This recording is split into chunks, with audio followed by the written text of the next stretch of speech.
నమస్తే. లోక్సభ ఎన్నికలు సమీపిస్తున్న వేళ తెలంగాణ రాష్ట్రంలో రాజకీయాలు చాలా ఆసక్తిగా మారినాయి. ఒకవైపు కవిత అరెస్టుపై బీఆర్ఎస్ నాయకులేమో బీజేపీ కక్ష సాధింపు చర్యలని వాళ్ళు ఆరోపిస్తున్నారు. మాట్లాడదాం. సిరిపూర్ కాగజ్ నగర్ ఎమ్మెల్యే పాల్వాయి హరీష్ బాబు ఉన్నారు నాతో పాటు. అన్న, కవిత అరెస్టు వెనుక బీజేపీ ఉందనే ఆరోపణలు బీఆర్ఎస్ వాళ్ళు చేస్తున్నారు. ఎట్లా చూస్తారు మీరు? ఏం చెప్పదలుచుకున్నది ఈ విషయంలో? ముఖ్యంగా కవిత అరెస్టు వెనుక ఈడీ ఉంది, అంతే తప్పించి వేరే ఎవరు ఉండే అవకాశమే లేదు. ఇది సంవత్సరంన్నరగా ఢిల్లీ లిక్కర్ పాలసీ మీద దర్యాప్తు జరుగుతోంది. దర్యాప్తులో భాగంగా ఒక్కొక్కరిని అరెస్ట్ చేస్తూ వచ్చారు. నేను ఇంతకుముందు అప్రూవర్స్గా మారిన అరుణ్ రామచంద్ర పిల్లై కానివ్వండి, అభిషేక్ కానివ్వండి, తర్వాత సుకేష్ చంద్రశేఖర్ కానివ్వండి, వీళ్ళందరి నుంచి ఎవిడెన్స్ గ్యాదర్ చేశారు. తర్వాత వాళ్ళ అప్రూవర్స్గా మారి ఇంకా మరింత సమాచారాన్ని ఇచ్చారు. దాంతో కవితను అరెస్ట్ చేశారు, తర్వాత కేజ్రీవాల్ని అరెస్ట్ చేశారు. అంతే తప్పించి ఇక్కడ వాళ్ళు అవినీతికి పాల్పడ్డట్టు 200 కోట్ల పైచీలకు అవినీతి జరిగిందని ఇప్పటికే తెలిసింది. మొత్తంగా చూస్తే అదొక 600 కోట్ల స్కామ్ లాగా కనిపిస్తుంది. కాబట్టి ఈ దర్యాప్తులో భాగంగా వీళ్ళందరినీ కస్టడీలోకి తీసుకున్నారు. విషయాలన్నీ మీడియా ముందుకు వస్తాయి, ప్రజల ముందుకు వస్తాయి. అంటే ఇక్కడ వస్తున్నటువంటి ప్రశ్నలు ఏంటంటే, ఇన్ని రోజులు ఒక సీరియల్ ఎపిసోడ్ మాదిరిగా నడిచింది కవిత లిక్కర్ ఎపిసోడ్ అనేది. లోక్సభ ఎన్నికలు వచ్చేసరికి దీనికి ఒక పులి స్టాప్ పడ్డది. సో అందుకు మీ మీద ఆరోపణలు వస్తున్నాయి అనుకోవచ్చా? ఫుల్ స్టాప్ ఏం పడలేదు, కేవలం కామా మాత్రమే. ఆమె జైలుకు వెళ్ళడం జరిగింది. ఇంకా ముందు ఉన్నది అసలు ఈడీ పూర్తి స్థాయి దర్యాప్తు జరిగితే దాని విషయాలన్నీ బయటకు వస్తాయి. లిక్కర్ కేసులో కవిత అరెస్ట్ అయినప్పుడు కేసీఆర్ ఏమాత్రం స్పందించలేదు, దీని మీద కనీసం మాట్లాడలేదు. కేజ్రీవాల్ అరెస్ట్ అయిన తర్వాత ఆయన కొన్ని కామెంట్స్ చేశాడు, బ్లాక్ డేగా ప్రకటిస్తాం అది ఇది అంటున్నాడు. ఎట్లా చూస్తారు దీన్ని? ప్రాబబ్లీ నేను అనుకోవడం ఏంటంటే, కవితను సమర్థించడం ఇష్టం లేకనా, లేకపోతే సమర్థించుకోలేకనా, కవిత విషయంలో ఆయన స్పందించలేదు, లేకపోతే దాన్ని డౌన్ ప్లే చేద్దాం ఆ ఇష్యూననే ఆలోచన వచ్చిందా తెలియదు. కానీ కేజ్రీవాల్ గారు అరెస్ట్ కాగానే దాని మీద స్పందించారు. అంటే ఆయన ఏంటి, దానికి ఒక రాజకీయ రంగు పులుముదామనే ఆలోచనతోటి ఈ ఇండియా అలయన్సు వీళ్ళ ఈ స్థాయిలో వాళ్ళు ఒక దేశవ్యాప్తంగా ఒక యాంటీ బీజేపీ అలయన్స్ ఏదైతే ఫామ్ అయిందో దాంట్లో పార్టిసిపేట్ చేద్దామనే ఆలోచనతో ఆయన ఉన్నట్టున్నాడు. సో రజాకార్ మూవీ అనేది లోక్సభ ఎన్నికల టైంలో రిలీజ్ కావడం, దాన్ని బీజేపీ ప్రమోట్ చేస్తుందనే ఆ ప్రశ్నలు వస్తున్నాయి. వాటికి ఏం చెప్తారు? చాలా ముందే ట్రైలర్ వచ్చింది. సెన్సార్ బోర్డు అప్రూవల్ కోసం కొంచెం టైం పట్టింది, అందుకని ఇప్పుడు రావడం జరిగింది. లేకపోతే ఇంకా అసెంబ్లీ ఎలక్షన్స్ కన్నా ముందే వచ్చేది. దానికి దీనికి ఏం సంబంధం లేదు. అది చాలా ముందు నుంచే అది ప్రాసెస్ ఉండింది. ఆ సెన్సార్ బోర్డు అప్రూవల్ కొంచెం లేట్ అవ్వడంతో ఇప్పుడు రిలీజ్ చేయడం జరిగింది. కోనేరు కోనప్ప కూడా ముఖ్యమంత్రి రేవంత్ రెడ్డిని కలుస్తున్నాడు. సో కాంగ్రెస్ పార్టీలో పోతున్నారనే వార్తలు కూడా వస్తున్నాయి. మీరు ఆయన మీద గెలిచిర్రు. ఆర్ఎస్ ప్రవీణ్ కుమార్ కూడా నాగర్ కర్నూలు నుంచి బరిలో ఉంటున్నాడు. ఎట్లా చూడవచ్చు ఇద్దరిని? అంటే రాజకీయ పునరేకీకరణ అసెంబ్లీ ఎన్నికల తర్వాత ఎప్పుడైనా మనం చూసేది. కోనేరు కోనప్ప గారు బీఆర్ఎస్ నుంచి నిల్చొని ఓడిపోయినారు. ఆయన పోయి కాంగ్రెస్ పార్టీలో చేరడం జరిగింది. అట్లనే RS Praveen Kumar BSP party నుంచి నిల్చొని బీఎస్పీ పార్టీని మొత్తానికి బీఆర్ఎస్లో విలీనం చేసి నాగర్ కర్నూలు బీఆర్ఎస్ అభ్యర్థిగా నిల్చుంటున్నారు. అంటే వీళ్ళకి అక్కడ ఏంటంటే ఈయన బహుజనవాదం అని చెప్పి ఆర్ఎస్ ప్రవీణ్ కుమార్ గారు కేసీఆర్ని అడ్డగోలుగా తిట్టి ఇవాళ మళ్ళీ కేసీఆర్ సంకనెక్కే ప్రయత్నం. అంటే రాజకీయాల అవసరాలు, వీళ్ళ వ్యక్తిగత అవసరాల కోసం ఏమైనా చేస్తారనేది, అవకాశవాద రాజకీయాలు అనేది మనందరికీ అర్థమవుతుంది. కోనేరు కోనప్ప గారు ఇప్పటికీ 6 సార్లు పార్టీ మారాడు. ప్రతి ఎన్నికల కన్నా ముందు పార్టీ మారుతారు, లేకపోతే ఎలక్షన్ కన్నా తర్వాత మారుతారు. మీరు చూడండి, ఆయన చరిత్ర అంతా పార్టీలు మారడమే. కాబట్టి వారి గురించి ఎంత తక్కువ మాట్లాడుకుంటే అంత బెటర్. వాళ్ళకి అధికారాన్ని అడ్డం పెట్టుకొని వాళ్ళ వ్యక్తిగత స్వార్థం కోసం, వాళ్ళ వ్యక్తిగత అవసరాల కోసం, వాళ్ళ వ్యాపారాల కోసం రాజకీయాలు తప్పించి ప్రజలకు సేవ చేద్దామనుకునేవాడు ఒక పార్టీలో ఉంటాడు. వ్యక్తిగతంగా ఎవరు అధికారంలోకి వస్తే వారు వెంట వెళ్ళేవాడు అవకాశవాది అవుతాడు. గతంలో ఆయన ఎమ్మెల్యేగా పనిచేసినప్పుడు అభివృద్ధి జరగలేదంటారా సిరిపూర్లో? అసలు అభివృద్ధి జరిగితే ఆయనకెందుకు అవకాశం ఇవ్వరు, నాకెందుకు అవకాశం ఇస్తారు? మీరు ఒకసారి రండి, కాన్స్టిట్యున్సీకి రండి, నియోజకవర్గంలో చూడండి, రోడ్ల పరిస్థితి చూడండి, బ్రిడ్జ్ల పరిస్థితి చూడండి, ఇరిగేషన్ ప్రాజెక్టుల పరిస్థితి చూడండి, ప్రజల పరిస్థితి చూడండి, ఆదివాసుల పరిస్థితి చూడండి, ఎంత దారుణంగా ఉంది. సో లోక్సభ ఎన్నికలు అనగానే కొద్దిగా బీజేపీకి ఫేవర్ ఉంటుంది. అంటే రాష్ట్రంలో కాంగ్రెస్ పార్టీ అధికారంలో ఉంది, బయట రాష్ట్రాల్లో మీదే హవా ఉంది. ఇక్కడ రేవంత్ని దాటుకొని మెజార్టీ సీట్లు ఎట్లా సాధిస్తారు మీరు? ఏంటి ప్లాన్? రేవంత్ రెడ్డి గారే సెల్ఫ్ గోల్ చేసే దిశగా ప్రయాణిస్తున్నారు. నిన్న రేవంత్ రెడ్డి ఏమంటారంటే, నన్ను చూసి పార్లమెంట్ ఎలక్షన్లో కాంగ్రెస్కి ఓటేయమంటారు. నిన్ను చూసి ఎట్లా వేస్తారు? అసెంబ్లీ ఎలక్షన్లో నిన్ను చూసి ఓటేయమన్నావు, ఇప్పుడు పార్లమెంట్ ఎలక్షన్లో నిన్ను చూసి ఓటేయాలా? ఇప్పుడు నువ్వు ప్రధానమంత్రి అభ్యర్థిగా రాహుల్ గాంధీని నిల్చోబెట్టినప్పుడు రాహుల్ గాంధీ వర్సెస్ నరేంద్ర మోడీ వాతావరణం తయారైనప్పుడు మళ్ళీ అంటే రాహుల్ గాంధీ పేరు చెప్తే ఓట్లు పడేవి నువ్వు డిసైడ్ అయిపోయా, కాబట్టి నన్ను చూసి ఓట్లు వేయమని అనడంలోనే ఆయన డొల్లతనం అంతా బయటపడుతుంది.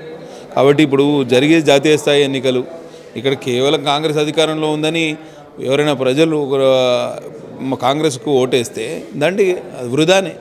కాంగ్రెస్ అధికారంలోకి వచ్చే అవకాశం ఏమాత్రం లేదు. ఊరికే ఓటు వృధా చేసుకోవడం కన్నా భారతీయ జనతా పార్టీకి ఓటేసి నరేంద్ర మోడీ నాయకత్వాన్ని బలపరిస్తే తెలంగాణ రాష్ట్రం కూడా అభివృద్ధి దిశ పయనించడానికి మేమందరం ఇప్పుడు 8 మంది ఎమ్మెల్యేలను గెలిచాం, ఇంకో 8-10 మంది ఎంపీలు గెలిచారనుకోండి, కేంద్ర ప్రభుత్వం నుంచి రావాల్సిన నిధులన్నీ తీసుకొస్తాం. రాష్ట్ర ప్రభుత్వాన్ని ఎండగడుతూనే ఒకవేళ అభివృద్ధికి కావాల్సిన నిధులన్నీ సమకూర్చే ఏర్పాటు చేస్తాం. సాధారణంగా రాష్ట్రంలో ఏ పార్టీ అధికారంలోకి ఉంటే ఆ పార్టీలకి మెజారిటీ సీట్లు వస్తాయి లోక్సభ స్థానాలు, ఎక్కడైనా ఇదే.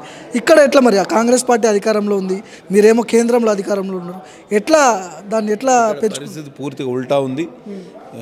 రాష్ట్రంలో కాంగ్రెస్ అధికారంలో ఉన్నా కానీ పార్లమెంట్ ఎన్నికల్లో ప్రజలు మీరు ఎక్కడ పోయినా 10 మందిని అడగండి, ఎక్కడైనా కాంగ్రెస్ రాష్ట్రంలో అధికారంలో ఉంది కానీ కేంద్రానికి వచ్చే వరకు నరేంద్ర మోడీ నాయకత్వాన్ని బలపరుస్తామని మెజారిటీ ప్రజలు అభిప్రాయం వ్యక్తం చేస్తుంది. మీరు చూడండి, పార్టీ 8 నుంచి 10, కొంచెం వాతావరణం అనుకూలిస్తే 12 నుంచి 14 సీట్లు గెలిచే అవకాశం ఉంది భారతీయ జనతా. బీఆర్ఎస్ పార్టీలో ఉన్న సిట్టింగ్ ఎమ్మెల్యేలు కాంగ్రెస్ పార్టీలో పోతున్నారు. దానం నాగేందర్ ఆయన కూడా పోయిండు, సికింద్రాబాద్ నుంచి కిషన్ రెడ్డి గారి మీద దింపుతున్నారు ఆయన్ని. సో రెండు పార్టీలు, బీఆర్ఎస్ పార్టీలో ఉన్నటువంటి వాళ్ళు కూడా ఉన్నారు అక్కడ. ఎట్లా చూడొచ్చు దీన్ని? సాక్షాత్తు బీఆర్ఎస్ తరఫున గెలిచిన ఎమ్మెల్యే బీఆర్ఎస్ పార్టీ ప్రతినిధి కాంగ్రెస్ పార్టీ అభ్యర్థి అవుతాడా? మీకు ఇంకా వేరే అభ్యర్థులు ఎవరు దొరకలేదా? ఎంత దారుణంగా ఉంటుంది కాంగ్రెస్ పరిస్థితి, ఎంత దారుణంగా ఉందో ఒకసారి ఆలోచన చేయండి. ఒక వేరే పార్టీకి చెందిన ఎమ్మెల్యేను రాజీనామా చేయకుండా మళ్ళీ నువ్వు నిజంగా నిజాయితీ ఉంటే దానం నాగేందర్ గారిని అసెంబ్లీకి రాజీనామా చేయమనండి, ఎమ్మెల్యే పదవికి రాజీనామా చేయమనండి. 2 రోజుల్లో స్పీకర్ ఆమోదిస్తాడు. నామినేషను కాంగ్రెస్ క్యాండిడేట్ తరఫున వేయమనండి. అది నిజాయితీ ఉంటే అట్లా చేయాలి. లేదు, ఆయన బీఆర్ఎస్ ఎమ్మెల్యేగా కొనసాగాలంట, ఆయన కాంగ్రెస్ తరఫున ఎంపీ క్యాండిడేట్ అంట. ఇంతకన్నా అవకాశవాదం, ఇంతకన్నా అడ్డగోలు వ్యవహారం ఏ పార్టీలో ఉండదు. తప్పకుండా ప్రజలు వీరికి కర్రుగాల్చి వాత పెడతారు. సో 14 సీట్లు మెజారిటీ సీట్లు సాధిస్తామని చెప్తున్నారు మీరు. ఎందుకే అలా బీజేపీకి ప్రజలు, తెలంగాణ రాష్ట్ర ప్రజలు ఏం చెప్పదలుచుకున్నారు వాళ్ళకి? తెలంగాణ రాష్ట్రం ఇవాళ జాతీయ రహదారుల విషయంలో కానివ్వండి, రహదారుల కనెక్టివిటీ విషయంలో కానివ్వండి, గ్రామీణాభివృద్ధి విషయంలో కానివ్వండి, మిగతా ఎక్కడ అభివృద్ధి కార్యక్రమాలు తెలంగాణ రాష్ట్రంలో జరిగినా అది కేంద్ర ప్రభుత్వ నిధులతోనే సాధ్యమైంది.